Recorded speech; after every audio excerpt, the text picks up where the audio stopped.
ugu yaraan 74 qof ayaa ku geeriyootay waqooyiga dalka Philippines kadib markii ay halkaasi ku dhufteen duufaano.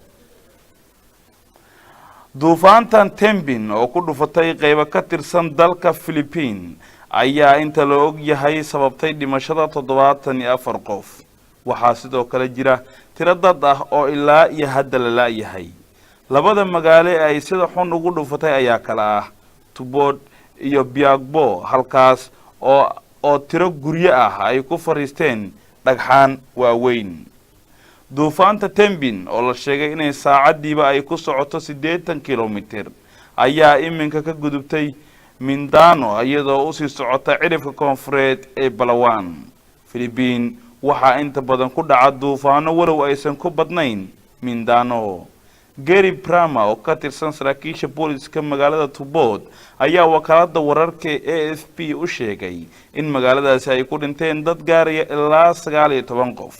webiga sare ayuu u kacay, guryaha badidoodna daad ayaa qaaday. tuulada meesha kuma taalo iminka ayuu yiri Gary Permin. wuxuu sheegay in kooxo mutadawiciin ah ay qodayaan dhiiqada tuulada Dalama si ay meydadka u soo saaraan. sarkaal kale ayaa u sheegay AFP in ugu yaraan 10 qof ay ku dhinteen magaalada Biagbo oo 10 kilomitir bari ka xigta tuulada Tubad. Gary ayaa iyana laga soo sheegaya magaalooyinka Sipo iyo Silug ee dalkaasi Philippines. korontada oo go'day iyo qadadka isgaarsiinta oo iyagana go'ay ayaa ragaadiyay hawlihii samata bixinta ee halkaasi ka socday. toddobaad ka hor ayaa duufaan la yiraahdo Kaitag waxay ku dhufatay Philippines waxayna dishay dad lagu qiyaasay 20 qof.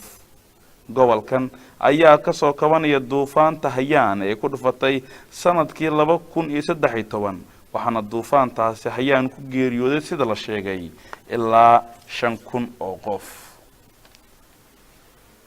guud ahaan daawadayaal warkii oo aad kala socoteen telefishinka dowlad goboleedka Soomaaliyeed ee Jubbaland oo idinkaga imaanayay xarunta dhexe ee TV-gu uu ku leeyahay magaalada Kismaayo oo aan idin la socodsiinayay anigoo Axmed Maxamuud Jaamac.